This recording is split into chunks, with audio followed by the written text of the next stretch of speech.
Hello दोस्तों, मैं हूं हितेश अग्रवाल। पीएचपी एकेडमी में आपका स्वागत करता हूं। आज मैं आपको बताने वाला हूं पीएचपी के सुपर ग्लोबल्स, जो कि आपके एप्लीकेशन में काफ़ी काम आते हैं और आप उसे यूज़ भी करते हैं।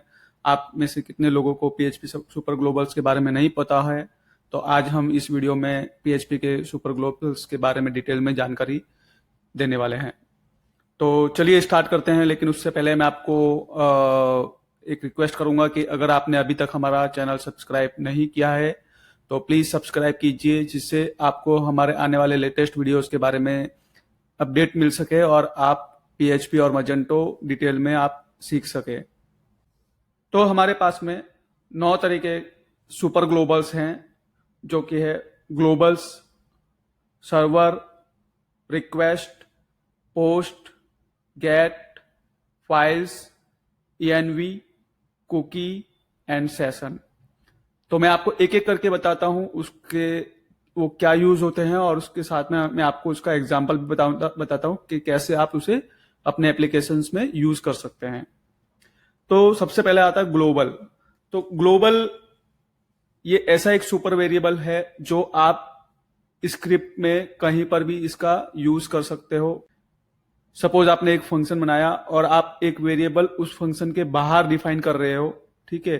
तो उस वेरिएबल को आप उस फंक्शन में आप यूज नहीं कर पाओगे, क्योंकि अगर आप उसे एज ए आर्ग्यूमेंट पास नहीं करते हो तो। लेकिन अगर आपने ग्लोबल वेरिएबल बनाया है तो वो वेरिएबल आप फंक्शन के अंदर भी आप यूज कर सकते हो। तो मैं आपको इसका एग्जाम्पल बताता हूं इसका। तो मैं यहां पर दो वेरिएबल लेता हूं, x equal to 10, $y equal to 20, और मैं यहां पर एक फंक्शन बना देता हूं कि माई फंक्शन, और मैं यहां पर $z एक तीसरा वेरिएबल ले लेता हूं और उसमें $x और $y को सम कर देता हूं और इसे रिटर्न कर देता हूं, ठीक है? और मैं यहां पर जो है मेरा फंक्शन है उसको कॉल कर लेता हूं, माई फंक्शन। तो मैंने साथ में से को भी करा दिया है, ठीक है, जिससे मैं $z की वैल्यू जो है वो प्रिंट कर सकूं। तो ये सिंपल वेरिएबल है, ग्लोबल वेरिएबल नहीं है। मैं आपको जस्ट एक डिफरेंस बताने के लिए ये सबसे पहले सिंपल वेरिएबल्स डिफाइन किया है और उसका आउटपुट दिखाऊंगा। फिर मैं ग्लोबल वेरिएबल डिफाइन करके उसका आउटपुट दिखाऊंगा, जिससे आपको दोनों के बीच में डिफरेंस पता चल सके। क्योंकि क्या होता है कि आप एप्लीकेशन बनाते हो, लेकिन कई बार आपको ग्लोबल वेरिएबल पता ना होने के कारण आप उसे यूज नहीं कर पाते हो प्रॉपर तरीके से।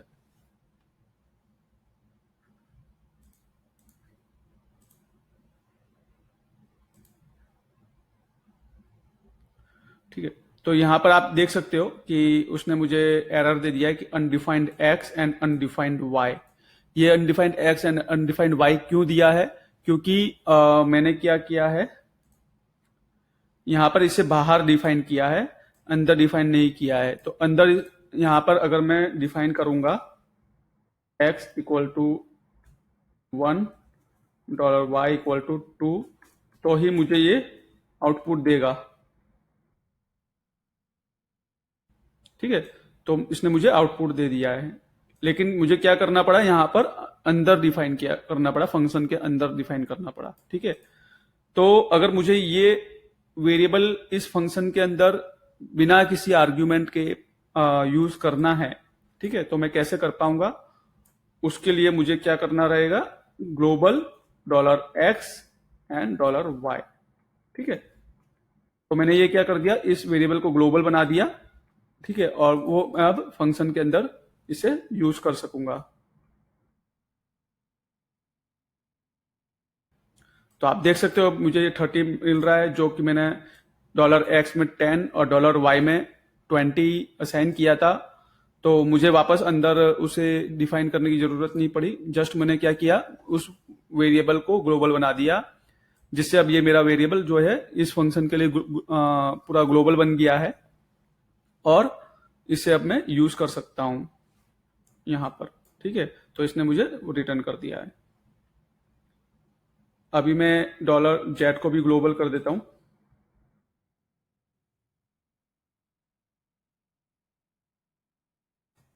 डॉलर जेट, और अभी मैं इसको रिटर्न नहीं करता और यहाँ से मैं हटा देता हूँ इको डॉलर जेट। ठीक है, तो अभी इसका आउटपुट देख लेंगे। ठीक है, तो आप देख सकते हो कि मेरा जो डॉलर जेड है उसकी वैल्यू मुझे मिल गई है। अभी मैंने यहाँ पर रिटर्न भी नहीं किया है। ठीक है, तो अभी मुझे मैं डॉलर जेड का वैल्यू मैं एक्सेस कर पा रहा हूँ। क्यों कर पा रहा हूँ? क्योंकि डॉलर जेड अब मेरा ग्लोबल हो चुका है, उसे मैं स्क्रिप्ट में कहीं पर भी उसे यूज कर सकता हूँ। ठीक है, तो ये है डिफरेंस नॉर्मल वेरिएबल और ग्लोबल वेरिएबल के बीच में। तो होप आपको ये समझ में आया होगा और आप अपने एप्लीकेशन में से यूज करेंगे। अब हम चलते हैं हमारे नेक्स्ट सुपर ग्लोबल्स की तरफ। तो दूसरा वेरिएबल है हमारा डॉलर अंडरस्कोर सर्वर। तो ये क्या करता है? ये आपको जो वेब सर्वर है उसका हेडर्स, उसका स्क्रिप्ट, उसका लोकेशन, ये सब कुछ आपको प्रोवाइड करता है, जो कि आप अपने एप्लीकेशन में कहीं पर भी आप यूज कर सकते हो जहां पर भी आपकी रिक्वायरमेंट है। तो मैं आपको इसका जो है एरे प्रिंट करके मैं बताता हूँ कि ये क्या क्या वैल्यू आपको प्रोवाइड करता है, तो जो आप अपने एप्लीकेशन में यूज कर सकते हो अगर आपको उसकी जरूरत है। तो मैं यहाँ पर print R dollar underscore server लिखता हूँ।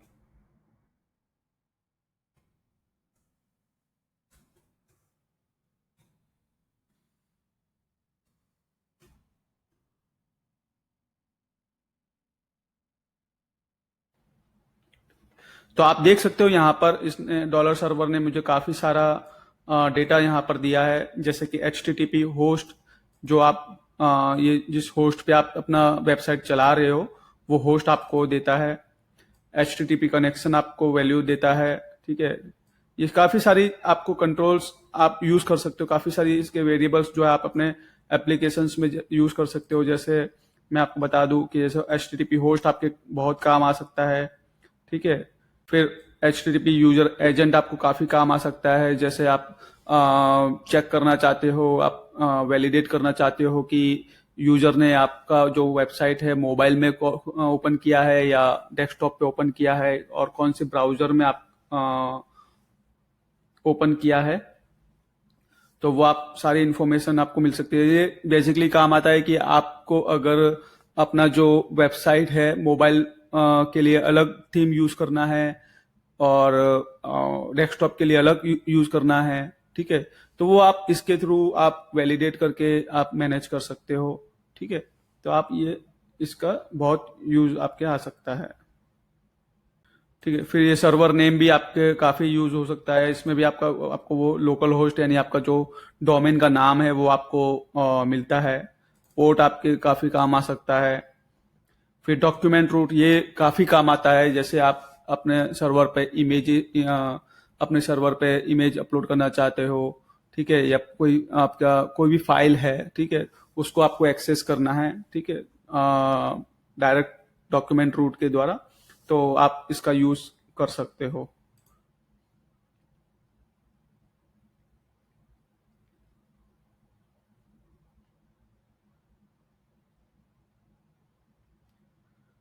फिर आप रिक्वेस्ट यूआरआई का भी आप यूज कर सकते हो अपने सिस्टम में। आप अपने जो आपका जो डोमेन नाम के बाद में यानी xyz.com के बाद में जो भी यूआरएल होता है उसको यूआरआई कहा जाता है। ठीक है, तो वो गेट करने के लिए यानी आप अपना करंट पाथ गेट करने के लिए इसका यूज कर सकते हो कि आप जैसे आपको कोई एप्लीकेशन में आपका कोई भी पेज है xyz.com/aboutus.php ऐसा कुछ पेज है, तो वो पेज यानी करंट जो लोकेशन है, करंट पाथ जो है, वो एक्सेस करने के लिए आप इसका यूज कर सकते हो। ठीक है, तो इस तरीके से आप इसमें काफी सारे जो वेरिएबल्स है आप अपने एप्लीकेशन में यूज कर सकते हो। अब आते हैं हमारे थर्ड सुपर ग्लोबल्स पर, जिसका नाम है डॉलर अंडरस्कोर रिक्वेस्ट। तो डॉलर अंडरस्कोर रिक्वेस्ट जब आप कोई फॉर्म जो जो फॉर्म है वो आप सबमिट करते हो, तो आप उसे डॉलर रिक्वेस्ट के द्वारा गेट कर सकते हो। ठीक है, तो मैं आपको उसका एग्जांपल बताता हूँ कि कैसे हम फॉर्म पोस्ट करते हैं और कैसे वो हम एक्सेस कर सकते हैं। ठीक है, मैं यहाँ पे एक फॉर्म बना रहा हूँ। वैसे मैं ये फॉर्म आपको आगे आने वाले वीडियोस में भी काफ़ी डिटेल में बताने वाला हूँ। ठीक है, तो यहाँ पर हम, और आप आई थिंक आपने अगर HTML पढ़ा है तो आपको फॉर्म क्या है वो पता होगा। हम कुछ भी नाम दे देते हैं और यहाँ पर हम इनपुट टाइप ले लेते हैं टेक्स्ट। फॉर्म का इनपुट का नेम ले लेते हैं नेम, और यहाँ पर एक बटन ले लेते हैं। मैं इसको थोड़ा सा बड़ा कर देता हूँ जिससे आपको दिखे। Submit value to submit. तो मैंने यहाँ पे एक सिंपल सा फॉर्म लिया है, ठीक है, और उसमें एक टेक्स्ट बॉक्स लिया है और एक बटन लिया है। अभी मैं इसको पोस्ट करता हूँ।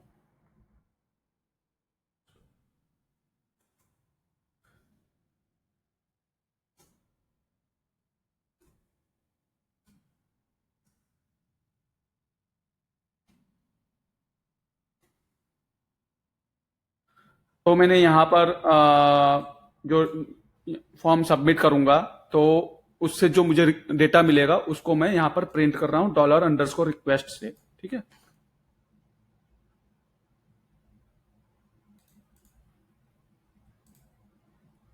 कुछ एरर है 11 नंबर पे।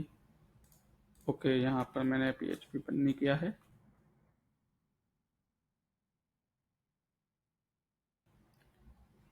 ओके, यहाँ है। ठीक है, तो ये मेरा एक टेक्स्ट बॉक्स है। अब मैं यहाँ पर कोई भी एक वैल्यू ले लेता हूँ, हितेश को मैं सबमिट करता हूँ। तो सबमिट किया तो आप देख सकते हो यहाँ पर मुझे क्वेरी स्ट्रिंग में नेम इक्वल टू हितेश, क्योंकि मैंने जो फॉर्म है वो एज ए गेट पोस्ट किया है। ठीक है, मैंने यहाँ पर कुछ भी डिफाइन नहीं किया मेथड। यहाँ पर कुछ भी मैंने मेथड गेट या पोस्ट डिफाइन नहीं किया है। अगर आप मेथड कुछ भी डिफाइन नहीं करते हो तो वो by default get method consider करता है। और गेट मेथड में आपको पता है कि यहाँ पर क्वेरी पैरामीटर में उसका डेटा आ जाता है। तो वो मैंने गेट किया है यहाँ पर $नेम में, नेम में हितेश करके एक एरे मुझे मिल गया है। ठीक है, तो अगर मुझे ये सिर्फ हितेश प्रिंट करना है तो मैं क्या करूंगा, यहाँ पर इको $request और नेम। तो मैं इस तरीके से अपने जो वेरिएबल से जो भी मैं फॉर्म सबमिट कर रहा हूं तो उसमें मुझे जिस फील्ड का भी डेटा मुझे चाहिए तो मैं इस तरीके से मैं उसे गेट कर सकता हूं। तो आप देख रहे हो हितेश मुझे यहाँ पर दिख रहा है। तो मैंने जो नाम फॉर्म सबमिट किया था तो उसमें नेम, और नेम के आगे मुझे हितेश मैंने सबमिट किया था, तो मुझे वो डेटा मिल गया है। अभी मैं इसको एज ए मेथड पोस्ट करता हूँ। ठीक है, तो पोस्ट में देख लेते हैं।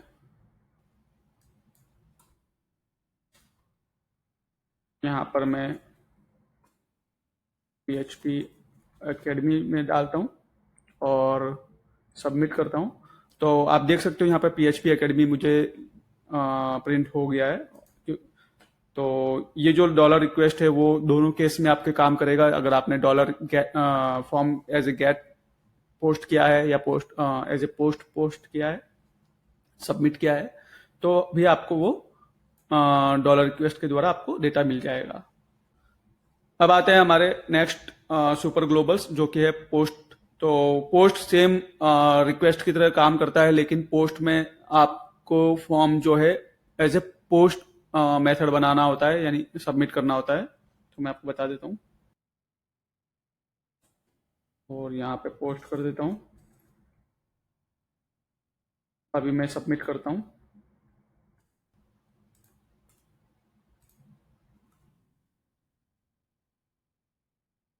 तो आप देख रहे हैं यहाँ पर मुझे कुछ भी दिखाई नहीं दे रहा है, यहाँ पे कुछ भी प्रिंट नहीं हुआ है। क्यों नहीं हुआ है? क्योंकि मैंने जो फॉर्म है उसको यहाँ से मैंने निकाल दिया है मेथड।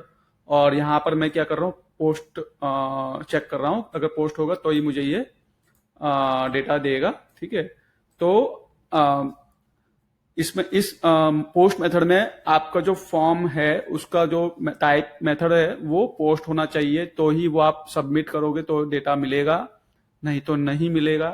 तो यहाँ पर मैं मेथड को पोस्ट डिफाइन कर देता हूँ।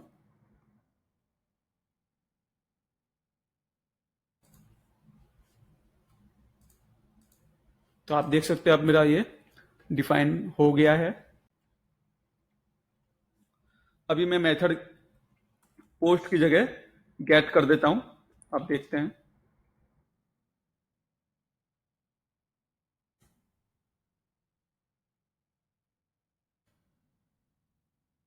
ठीक है, तो मुझे यहाँ पर नहीं दिख रहा है, तो वो सबमिट यहाँ इसके अंदर नहीं आएगा। अब हमारे आते हैं हमारे नेक्स्ट में, जो कि है गेट। तो वो भी मैं आपको बता देता हूँ। सेम फंडा है, जस्ट यहाँ पर जो है डॉलर पोस्ट की जगह मैं डॉलर गेट कर देता हूँ। दोनों का डिफरेंस, तीनों का डिफरेंस मैं आपको बताऊंगा, तीनों क्यों अलग अलग है, लेकिन पहले हम उसका यूसेज समझ लेते हैं। तो यहाँ पर मैंने मेथड गेट कर दिया, यहाँ पर भी ये कर दिया है। और अगर आप यहाँ पर ये डिफाइन नहीं करेंगे तो भी वो एज ए गेस्ट गेट तो भी वो एज ए गेट यूज होगा।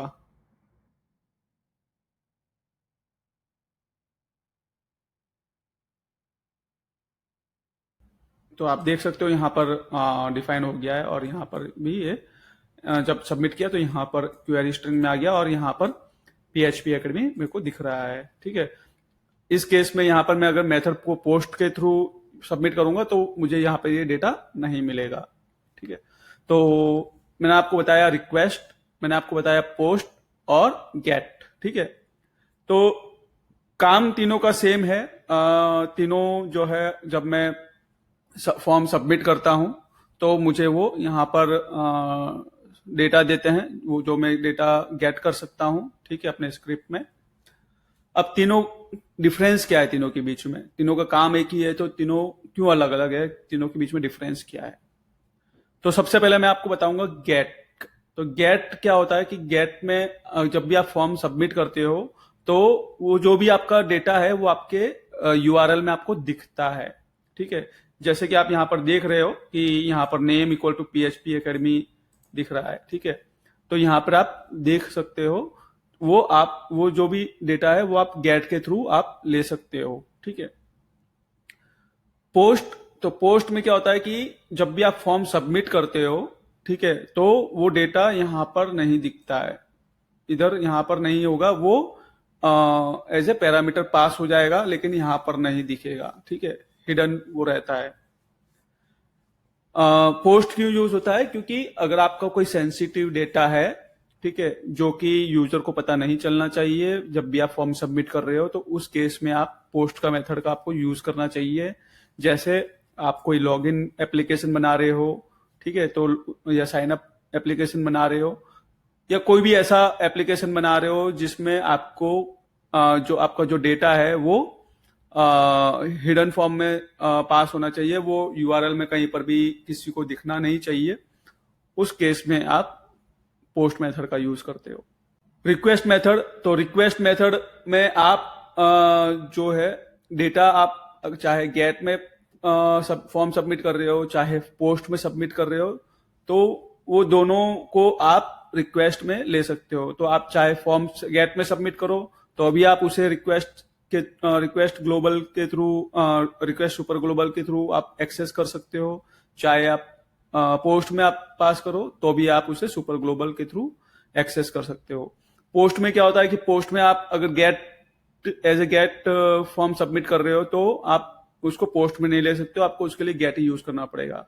लेकिन रिक्वेस्ट में आप उन दोनों के टाइप के फॉर्म को आप एक्सेस कर सकते हो। ठीक है, तो ये तो है इन तीनों के बीच में डिफरेंस। तो $ENV, तो $ENV क्या है? $ENV अगर आप अपने एप्लीकेशन में कोई जो एनवायरमेंट के बेस पे आप वेरिएबल डिफाइन करना चाहते हो, तो उसके लिए आप $ENV का यूज कर सकते हो। $ENV का यूज हम आगे आने वाले वीडियोस में बहुत ही डिटेल में हम बताने वाले हैं, जिससे आपको उसके एक्चुअल यूसेज के बारे में पता चल सके। डॉलर कुकी, तो डॉलर कुकी जो है आपको अगर अपने यूजर्स के एक ब्राउजर स्पेसिफिक जो भी डेटा इंफॉर्मेशन करना सेव करना है, तो वो आप कुकी में सेव कर सकते हो। और कुकी का मैं एग्जांपल बता देता हूँ कि कैसे कैसे यूज आप कर सकते हो। सपोज फॉर एग्जांपल आपको अपने जो यूजर्स का जो लॉगिन डेटा है, सपोज यूजर नेम पासवर्ड आपको ब्राउजर पे सेव कराना है, तो उसके लिए आप कुकी का यूज कर सकते हो। फिर जैसे अपनी वेबसाइट में आपका अगर पॉपअप यूज कर रहे हो और वो पॉपअप एक यूजर को एक ही बार आप दिखाना चाहते हो, ठीक है, कि एक बार यूजर को पॉपअप दिख गया और वो कस्टमर या यूजर उसको क्लोज करता है, तो वो आप उसको वापस नहीं दिखाना चाहते हो, तो उसका आप फ्लैग कुकी में सेट कर सकते हो जिससे वो उसको ना दिखे। तो उसके लिए आप कुकी का यूज करते हो। तो उस कुकी की वैल्यू अगर आपको अपनी एप्लीकेशन में कहीं पर भी गेट करानी है, तो उसके लिए आप डॉलर कुकी का यूज करते हो, ठीक है। तो मैं आपको बता देता हूं इसका एग्जांपल। तो हम यहाँ पर एक कुकी डिफाइन करते हैं, कुकी फर्स्ट कुकी, एंड यहाँ पर मैं लिख देता हूँ PHP एकेडमी, ठीक है। और मैं यहाँ पर इसको सेव कर देता हूँ, रिफ्रेश करता हूँ, तो अभी तक मुझे कुछ नहीं दिख रहा है, ठीक है। तो लेकिन अभी मैंने क्या किया है, यहाँ पर इसको कुकी डिफाइन किया है। मैं आपको कुकी बता देता हूँ कैसे आप, तो मैं आपको पहले बता देता हूँ कि कुकी आप कैसे देख सकते हैं। मैं आपको इंस्पेक्ट करता हूँ, आपको इंस्पेक्ट करना है ब्राउजर में। इंस्पेक्ट करने के बाद में आपको यहाँ पर एप्लीकेशन में जाना है। एप्लीकेशन में जाने के बाद में आपको यहाँ पर कुकीज का दिखेगा और यहाँ पर आपको अपना डोमेन दिखेगा। डोमेन में आपको यहाँ पर अपना कुकी दिखेगा, फर्स्ट कुकी मेरा दिख रहा है और इसमें इसकी वैल्यू दिख रही है। तब मुझे इसको गेट कराना है और यहाँ पर अपने एप्लीकेशन में इसे यूज करना है, या जैसे आप कस्टमर को की यूजर की इन्फॉर्मेशन ब्राउजर में कहीं पे डिस्प्ले करना चाहते हो जो कि उसकी इन्फॉर्मेशन सेव है, तो आप कैसे करोगे, तो वो मैं आपको बता देता हूँ। तो आप क्या यूज करोगे, डॉलर, अभी इसको मैं कमेंट कर देता हूँ क्योंकि मैंने ऑलरेडी कुकी सेट कर दिया है, कुकी और फर्स्ट कुकी, ठीक है। तो यहाँ पर मेरे को ये मिल जाएगा, ठीक है।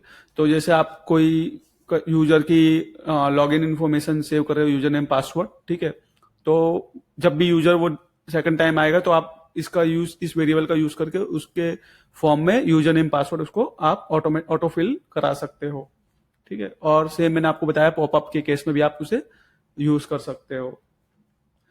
तो और डॉलर कुकीज में आप ये सारी इंफॉर्मेशन, आप जितने भी कुकीज हैं जो डिफॉल्ट जो आपके एप्लीकेशन के रिलेटेड जो भी कुकीज है वो आप यहाँ पर गेट करा सकते हो। फिर आते हैं डॉलर सेशन।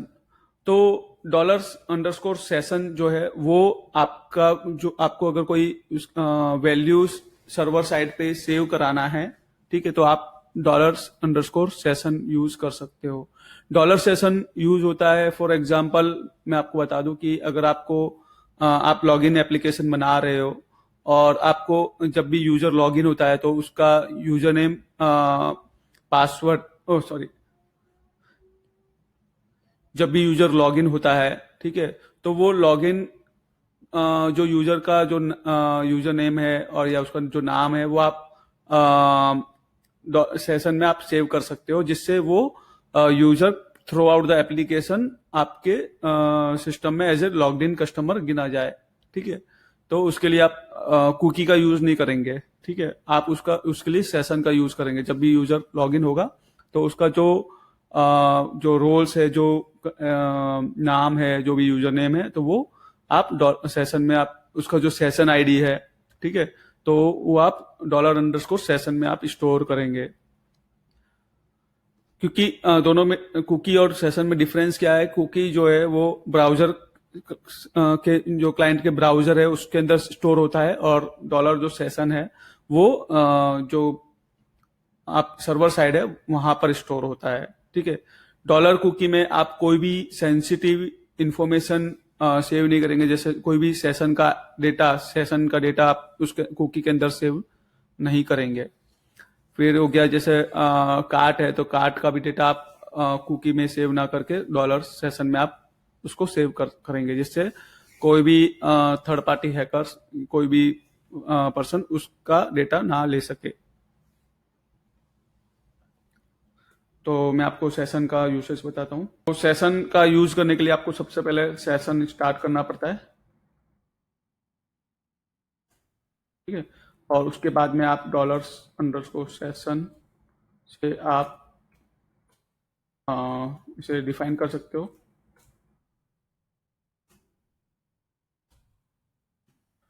ये मैंने एक सेशन में यूजर ले लिया है। ठीक है। फिर मैं इसको इको करा देता हूँ।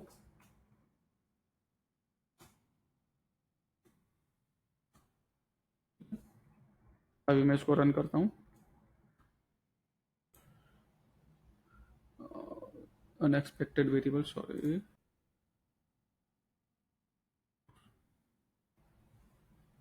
ओके, यहाँ पर मेरा ये इको रह गया। यहाँ पे मैं इसको रिफ्रेश करता हूँ, तो आप देख सकते हो यहाँ पर मेरे को PHP एकेडमी दिख रहा है, लेकिन आपको यहाँ पर ये वैल्यू कहीं पर भी यहाँ दिखेगी नहीं। क्यों नहीं दिखेगी? क्योंकि ये सर्वर साइड पे स्टोर है। ठीक है। तो होप आपको ये समझ में आया होगा सेशन भी। अगर नहीं समझ में आया तो आप हमारे आगे वाले आने वाले वीडियोस में ज़्यादा अच्छे तरीके से समझ पाएंगे, जब हम लाइव एप्लीकेशंस बताएंगे बनाना। क्योंकि हम आगे आने वाले जो वीडियोस है उसमें हम आपको लाइव एग्जांपल बताने वाले हैं, जैसे क्रूड एप्लीकेशन, लॉगिन एप्लीकेशन। ठीक है। ये सारे हम एक एक करके लाइव प्रोजेक्ट लेंगे, जिससे आपको जो PHP से कैसे आप एप्लीकेशन बना सकते हो। ठीक है। तो वो पूरा आपको डिटेल में जानकारी दे पाए, और आपको एडवांस लेवल पर भी हम PHP सिखाएंगे। तो आशा करता हूं कि आज का वीडियो आपको समझ में आया होगा, आपको पसंद आया होगा। तो प्लीज, अगर आपको ये वीडियो कैसा लगा, प्लीज कमेंट बॉक्स में लिखकर हमें बताइए, जिससे हमें पता चल सके कि हम जो सिखा रहे हैं आपको समझ में आ रहा है या कुछ आपको डाउट्स हैं। ठीक है।